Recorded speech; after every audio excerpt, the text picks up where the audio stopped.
justamente para hablar más en detalle sobre esta situación. En esta mañana, muy amablemente, Victoria Bain, doctora en psicología e investigadora del Instituto de Ciencias para la Familia de la Universidad Austral, nos atiende este llamado desde Radio Colonia. Buen día, Victoria, ¿cómo estás? Aquí Nacho y Lorena te saludamos. Buenos días, Nacho, Lorena, ¿cómo están? ¿Qué tal? Gracias por atendernos, Victoria. Bueno, hablábamos, ¿no?, de una estadística que es muy dura realmente de leer. Estamos hablando de 11.000 intentos de suicidio durante todo la estadística del año pasado, del 2025. Bueno, Victoria, a ver, comentanos por favor, entonces, ¿en qué contexto se dan este tipo de situaciones?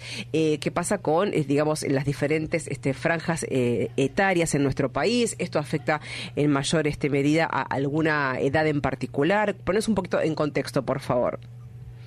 Bueno, sí, lo que venimos viendo, que también es a nivel mundial, es una crisis de salud mental muy grande, ¿no? O sea, los suicidios están aumentando no solo en nuestro país, sino que son tasas y índices estadísticos que se replican en el mundo. Y también lo que estamos viendo en Argentina, que fue un poco también lo que informamos nosotros este año a partir de procesamientos de bases de datos nacionales, es que tenemos por primera vez, por ejemplo, en edades mucho más tempranas, por ejemplo, para nenas adolescentes de 10 a 19 años, por primera vez la causa de muerte fue el suicidio, por encima de accidentes y tumores, que normalmente suelen ser los primeros. Claro. Las primeras causas. Y después también tenés en el grupo etario de jóvenes, digamos, entre 20 a 29 años, un crecimiento constante del número de suicidios anuales en nuestro país. Habiendo hecho récord histórico, digamos, todos los años es un nuevo récord histórico de suicidios en esa franja etaria para hombres y mujeres. Lo que te habla que en realidad la crisis de salud mental que tenemos arranca temprano. Claro, ¿sí? claro. También estamos viendo subas en los suicidios en adultos mayores, digamos, pero claramente esto es algo que arranca temprano y que requiere de una intervención en salud mental, en habilidades de regulación emocional que son mucho más tempranas y que arrancan en la infancia. Claro. Sí, vos dijiste 10 años y yo la verdad que es escalofrío lo que sentí, porque realmente estamos hablando de criaturas, y con estos números que vos justamente mencionabas y hablabas obviamente de esto, de esta crisis de salud mental. Bueno, ahora con estas estadísticas, estos números tremendos, ¿qué hacemos justamente, no? ¿Cómo lo tratamos? La realidad es que la salud mental, y en este caso tan extremo, que es cuando ya estamos hablando de intentos de suicidios o suicidios consumados, la respuesta tiene que ser global, ¿no? Es una respuesta que hay que dar desde el sistema educativo, desde el sistema de salud, desde las políticas públicas, es tanto transversal como vertical, y tiene que pasar por todos los niveles, porque ya es un tema que va más allá del seno íntimo de cada familia o de cada individuo, ¿no? Cuando uno ve estos números, lo que uno entiende desde la clínica de la psicología y desde la ciencia, digamos, es que esto llama a una respuesta del sistema en general, que es lo que está fallando en la detección, por ejemplo, del riesgo, en la intervención, el acercamiento a las personas, a sus familias, en ofrecer el tratamiento. Digamos, estamos fallando como en distintas instancias y en distintos niveles, y hay que abordarlo desde todos ellos. Claro. Y vos mencionabas esto, ¿no? Justamente que esta frase de la detección del riesgo, ¿no? Bueno, ¿cómo hacemos para, digamos, estar atentos a alguna señal que pueda, digamos, emitir la persona que lamentablemente toma esta decisión terrible con su vida? Mira, la realidad es que desde, por ejemplo, para los adolescentes, desde el entorno educativo, hay cuestiones como, por ejemplo, el aislamiento, la falta de contacto con los otros, con los compañeros, con los otros adolescentes, conductas erráticas o cualquier cosa que uno le llame la atención, como diciendo, acá hay algo que cambió. En un adolescente amerita un acercamiento desde el sistema educativo y los padres y la familia para ver qué está pasando, porque puede ser numerosas cuestiones, pero todas requieren atención.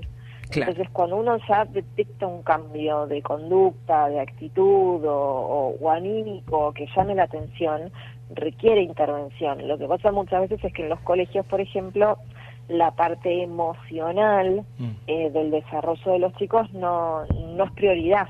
no en todos los colegios esto es una prioridad. Entonces, claro, dificulta mucho más el abordaje.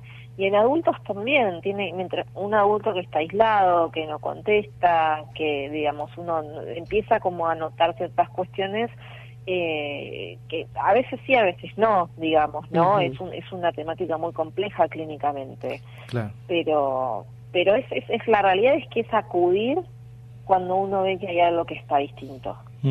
Y me quedo pensando, Victoria, que vos dijiste sobre el tratamiento de la salud mental desde muy temprana edad. ¿Sería recomendable, porque uno en general va al médico cuando le duele algo, va al psicólogo cuando tiene un problema, pero sería recomendable llevar a un niño o una niña como actividad, como lo lleva, no sé, a hacer fútbol, básquet, natación, llevarlo al psicólogo de chico como para por lo menos tener un panorama, para tener algún diagnóstico, para poder también empezar a tratar esto de la salud mental? Es muy buena tu pregunta, porque en realidad nos llega una temática que gran parte de lo que está pasando desde la salud mental, también en la infancia, tiene que ver mucho con el entorno y con la crianza de los chicos, ¿no? Tiene que ver con los tratos. Nosotros sacamos un segundo informe, después del informe de salud mental en adolescentes, donde contamos que la gran mayoría de los chicos en Argentina recibe maltrato en la crianza, ¿no? Desde maltrato físico, verbal, simbólico, psicológico, emocional. Y eso también es una afectación directa a la salud mental y a las habilidades emocionales del niño que después se arrastran, ¿no? Entonces, yo te diría que muchas veces, salvo cuando obviamente hay casos muy particulares o cuestiones clínicas que requieren atención y que el niño vaya a terapia, a veces lo que aporta muchísimo es que los padres puedan hacer una orientación. Nosotros lo llamamos como orientación a padres, orientación familiar, ¿no? Para tener ciertas herramientas en la crianza que digamos, colaboren y aporten a que no tengan que acudir a técnicas que tienen que ver con el maltrato para poder criar y educar, ¿no? Y poner límites. Y eso ya es una ayuda enorme para los chicos y su salud mental. Porque si no, lo que tenemos y lo que estamos viendo en un momento muy bisagra también de los estilos de crianza es que tenemos padres sin habilidades de regulación emocional tratando de enseñarle a niños a regularse emocionalmente. Sí, sí, y que también hoy se acusa cualquier, digamos, muestra de sensibilidad como generación de cristal. Sí. Viste que son más rigurosos con eso, como dale, dejate hinchar, como no pasa nada. ¿Sabes lo que era en mi época? Claro, te dicen, vos decís, bueno, pero no estamos en tu época y esto a mí me afecta. Claro, o lo mismo cuando uno dice no, o sea, los niños tienen derecho a no ser maltratados y a no recibir castigo físico, y es dentro de la Convención Internacional de los Derechos del Niño, porque no es un delito, digamos. Claro. Y te contestan, a mí me pegaron cuando era chico y salí bien. Sí, también. ¿No? Sí. Bueno, el salí bien es discutible también, porque Claro. Sí, si claro. uno hace una evaluación psicológica hay un montón de cuestiones y de habilidades de regulación emocional que no tenés para detectar tus emociones, para procesarlas, para gestionarlas, digamos, ¿no? Entonces ya, digamos, nos estamos metiendo en temas que son sociales y culturales y que hay que abordar como desde todos los ángulos que uno pueda. Sí, Claro. Tal cual. Y Victoria, te consulto, en este caso, a ver, las redes sociales entendemos que tienen una influencia muy grande, hablando acá ya sí particularmente de la franja de niños, niñas y adolescentes. Esto se da justamente, es un factor también determinante en todos los problemas de salud mental que están teniendo los jóvenes hoy en día. Es definitivamente un factor de riesgo. En general es un factor que empeora la situación, porque tenemos adolescentes, es como una doble vertiente el problema con las redes sociales. El primero es que están aislados del contacto diario, ¿no? Cara a cara. Y a nivel de las neurociencias sabemos que lo que genera un vínculo y un contacto, digamos, presencial, en sentido de la regulación, de lo que sucede, digamos, desde la neuroquímica, digamos, no es lo mismo que cuando uno tiene un contacto virtual, ¿sí? Por redes o por lo que sea. Entonces eso ya te habla como de, por más que estén todo el día conectados a través de las redes, en su cuarto, en su teléfono, es aislamiento también. Claro, sí. Claro. Entonces, y la segunda vertiente que tienen las redes sociales es que los adolescentes y cada vez más temprana edad, los niños que reciben teléfonos y tienen redes sociales a edades que son alarmantes y para nada recomendables,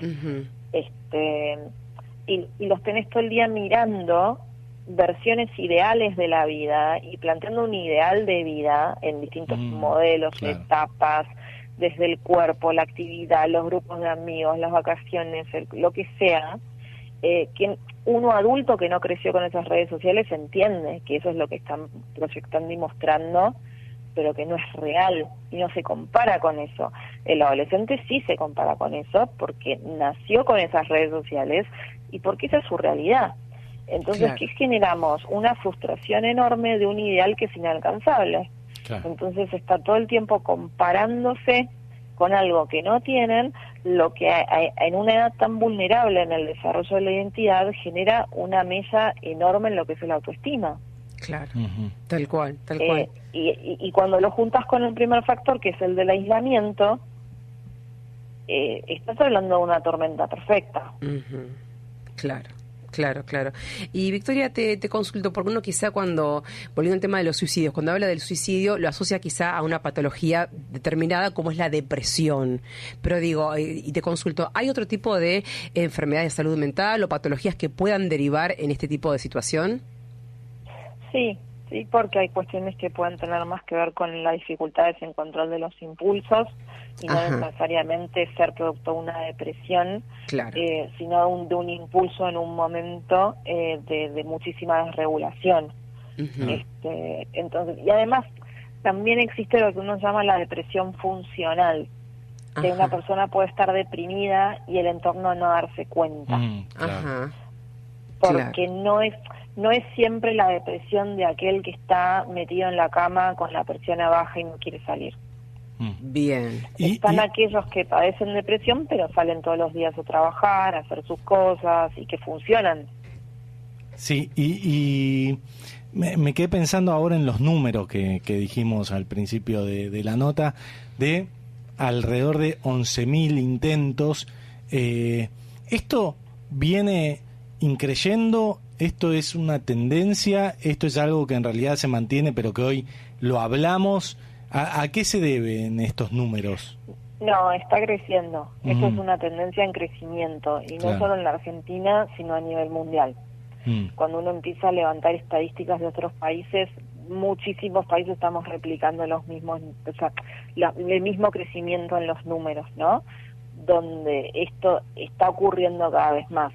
Obviamente también hay un avance en lo que es el registro numérico y estadístico de estas cuestiones, pero desde que tenemos registros acá se ve un crecimiento constante. En la franja etaria de 20 a 29, en los últimos 4 años, viene creciendo, y en el último año dio un salto bastante significativo. Por ejemplo, para las niñas, para los adolescentes también. Entonces, digamos, esto es una tendencia y no es solo nuestra. Claro. ¿Y se puede revertir? Sé que tal vez es una pregunta que permite muchos grises, ¿no?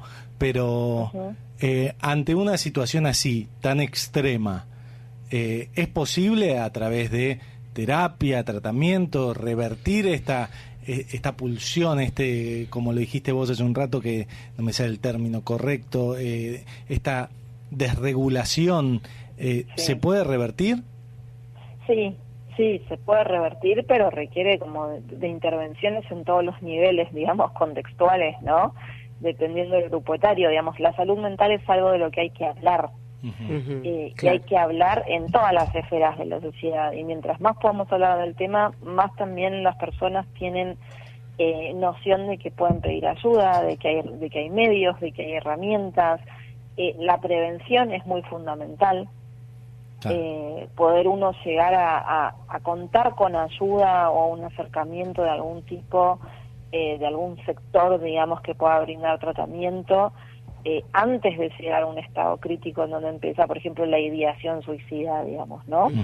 Esto es algo que, así como tratamos la gripe, como tratamos un montón de cuestiones, tenemos que tratar la salud mental. Claro. Eso es una esfera tan importante de la salud y de la integridad de los seres humanos como todas las otras, ¿no? Que quizás durante mucho tiempo se viene dejando de lado. Y sin ser un profesional, ¿no? ¿Cómo puedo yo, en mi casa, con hijos, primos, padres incluso, ya que también abarca todas las edades, para, sin saber bien cómo hablar de la salud mental, involucrarme? Porque, por ejemplo, yo puedo decir, no, pero yo le pregunté cómo le fue en el colegio, y yo le pregunté cómo está, y me dijo que bien, y que todo bien. ¿Cómo puedo involucrarme? ¿Cuáles serían preguntas claves que podría hacer como para tener un pequeño panorama, no? Yo creo que más que una pregunta clave tiene que ver con lograr y poder tomarse el tiempo para conectar realmente. Si dejamos un poco los teléfonos, por un lado meterse en el mundo virtual de los adolescentes en el caso de ser grupo etario, ¿no? Entender qué está pasando en sus redes sociales, entender qué está pasando ahí adentro, manejar sus códigos e involucrarse. Y por otro lado, conectar. Es como si podemos mirarnos a la cara y charlar un rato todos los días, uno empieza a detectar si hay cambios o no hay cambios o cómo están. Incluso habilitar en el vínculo que el mismo adolescente pueda empezar a contar si le pasa algo o no. Es muy difícil cuando uno no generó ese vínculo, a medida que fueron creciendo, de golpe querer entrar en ese mundo, ¿no? Que además es propio de la etapa evolutiva, decir, bueno, mi mamá y mi papá no entienden nada, yo me manejo con mis amigos. Claro. Pero es generar esa conexión y buscarle la vuelta y la manera. Esto también tiene que ver con los estilos con los que uno cría, poder hacer una escucha activa y atenta de lo que le pasa al otro, más allá de siempre ir desde la noción del castigo, ¿no? Si no haces esto, castigo. Y a veces hay dinámicas familiares donde toda la comunicación tiene que ver con eso. Sí, claro. Hiciste lo que tenías que hacer, no castigo. Bueno, no. Castigo y culpa. Claro, entonces sí, claramente límites, claramente responsabilidades y cumplir con las responsabilidades, pero también poder conectar desde otro lado, donde los podamos escuchar y entender que aquello que viven es para ellos. Uno puede desestimar un tema en una red social, pero entender que para ellos es súper importante, por ejemplo. Claro. Entonces, o una pelea con compañeros del colegio, si yo todo el tiempo estoy desestimando de, esos no son problemas son los que tengo yo en el trabajo, por ejemplo, Claro. Es muy difícil acercarse. Entonces creo que está ahí la clave, es poder generar de la manera que uno pueda esta conexión. Bien. Y Victoria, te consulto, según tu experiencia, porque vos hablabas, obviamente, de la importancia del diálogo, ¿no? De hablar de salud mental, de hablar de estos temas. En tu experiencia, ¿crees que se habla lo suficiente o todavía sigue siendo un poco un tema tabú? No voy a decir que me siento así porque me van a mirar. No voy. No, al psicólogo no voy porque falta un poquito más. El psicólogo es de locos. También, claro. ¿Está todavía ese concepto arraigado? Sí. La realidad es que estamos mejor, pero todavía existe ese concepto, y en otro orden es mucho más antinatural para el hombre hablar de emociones y de cómo se siente y de cómo está anímicamente, por lo que culturalmente se exige como de una versión entre mil comillas masculina, versus, por ejemplo, las mujeres, que estamos más acostumbradas y más validadas culturalmente para hablar de nuestras emociones, ¿no? Claro. Entre nosotras. Y es tanto así que si vos miras nuestro informe de adolescencia, las mujeres tienen más inteligencia emocional, pero se perciben menos inteligentes emocionalmente. Mira. ¿Por qué? Porque hablando en criollo tienen la vara más alta. Claro. Porque es algo que culturalmente las mujeres hacemos. Entonces, para el hombre es un tema mucho más tabú. Mira. Lo cual igual no implica que después el impacto sea tanto a nivel hombres como mujeres, ¿no? Pero si, en respecto a tu pregunta de lo que es tabú y lo que no es tabú, sí está mucho más claro en relación a lo que es a los hombres culturalmente. Claro. Victoria, gracias por esta charla, por este tiempo que dedicaste aquí con nosotros en Radio Colonia. No, muchísimas gracias a ustedes, que estén muy bien. Igualmente, que tengas un lindo día. Victoria Bain, doctora en Psicología e investigadora del Instituto de Ciencias para la Familia de la Universidad Austral, pasó aquí por Primera Mañana.